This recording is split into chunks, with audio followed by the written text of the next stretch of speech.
Question for both of you.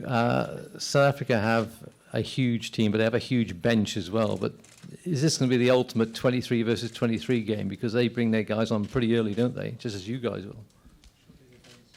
Surely they've only got 8 on their bench. Oh, you mean in terms of size? Yeah, they're big. They're big guys. But I think Eddie said earlier on in the tournament that the game has changed. I think, in fact, was he attacking someone? Yeah, probably. Saying that you got to get into the modern game now. We need to use all 23 members of the squad, and with me and Dan being on the bench, I hope he means that. Are you gonna? Yeah, it's been announced. Okay.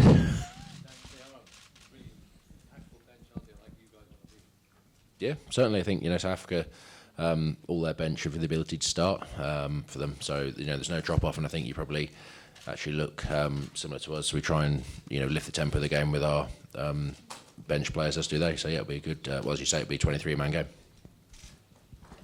We're renowned for lifting the tempo. Joe, is it fair to say when you came out of retirement, it was for this weekend? I suppose that this was the main reason. Excuse me, what's your name? We've spoken before, haven't we? Ian? Just hold it. What was it? Your name? Charlie. Hi, Charlie. Was it for this weekend? Yeah, I guess so. It was for the opportunity to be part of this and be part of something special. And we've got one more game to go to try and make that come true. But also, whatever happens, me coming back was also to try and enjoy it again and give it another crack and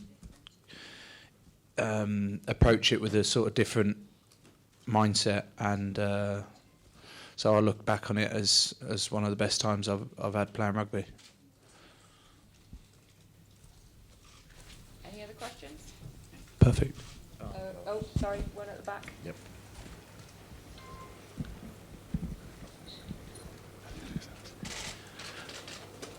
Guys, a question for both of you. Just the kind of conversation you've had about Jerome Garces and how we might expect him to look after the scrum on Saturday.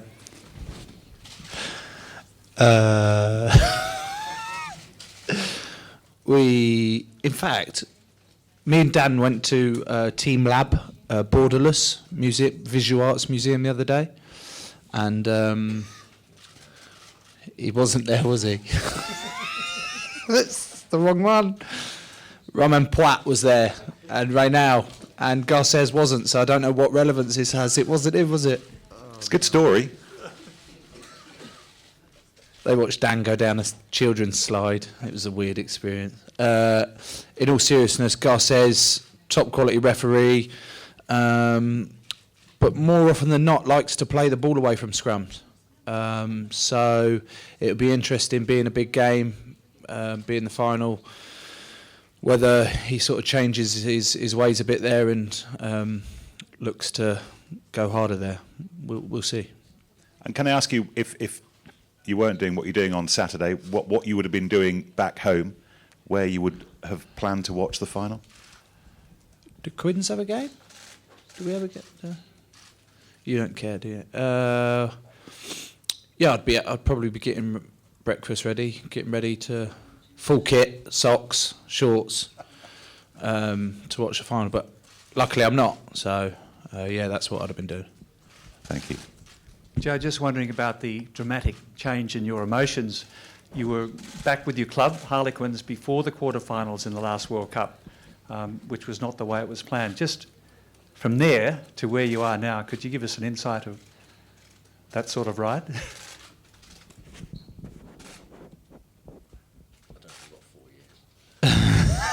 How long you got? Book will be out at Christmas. Couple of minutes. I remember seeing your face back with the club team with James Hall and the boys, and Scotland were training for the quarterfinal. Yeah. And I remember just looking at the desolation. Yeah, it was awful. Thanks for bringing that back up at a week that I'm meant to be enjoying myself, but I appreciate it. What was your name again? Gordon. Gordon. I like that name, Gordon. Gordon Nice to- for me. Not nice to meet you, Gordon. Obviously, it's very different to the last time. So yeah, I was sad then, and I'm happy now. It's not really a great insight, but I can't give you a lot more. Thanks, Gordon. Okay.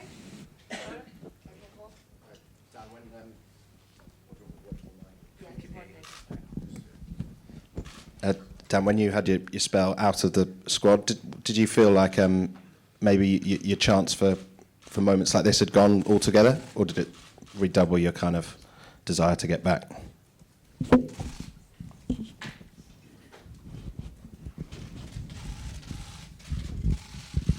Thanks for the question.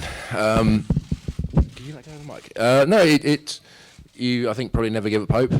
But you know, obviously when the team's being successful like it was during the autumn period and the summer tour, you look forward. You know, you're envious of what the boys, how they're playing, and the sort of team environment. Obviously, you get feedback off the people that are there, and you want to be part of it. So yeah, it redoubles your efforts to make sure you listen to what the coach is saying and you work hard to try and get back in the team. And you know, you do as much as you can and leave it in the hands of the coaches to pick you or not. Sorry, there's one right at the back. Can't bloody hear with all the cameras. Andy, you having a laugh? Have a day off. Turn it off. He's waving at you, that man there. Hello. Thank you. Camera as well. Just a question for Dane. Does Joe is like that every day, and how does it help the team to spend the perfect Help the team? Yes. Sorry, how it helps just for the making team. sure that's yeah, he's like this most of the time. 95% of the time he's like this. I think, you know, he does bring some humour to the surroundings, makes it a bit awkward for everyone. I think on the whole, you're an energy giver, aren't you, Joe? So, so yeah, no, it's good to have. I think one of the great things about this squad is we've got a great blend of people, characters, and all that kind of stuff. And I think you know, it comes together really well. You've got 31, 32 blokes now that get on, and you know, we could all rely upon each other to. 4 lines. Yeah, I know what you're doing. Yeah, but you know, we can rely on each other to push each other through training and make sure that that all times it's a good vibe in camp. You know, we spent a lot of time together in Japan, and I think a lot of us, well, all of us have loved our time here, and you know, blokes like Joe just make it that little bit longer, better. Sorry. Okay, leave it there.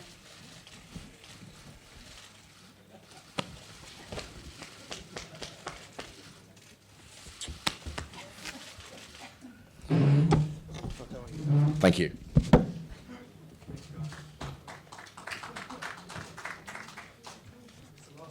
Thank you. It will.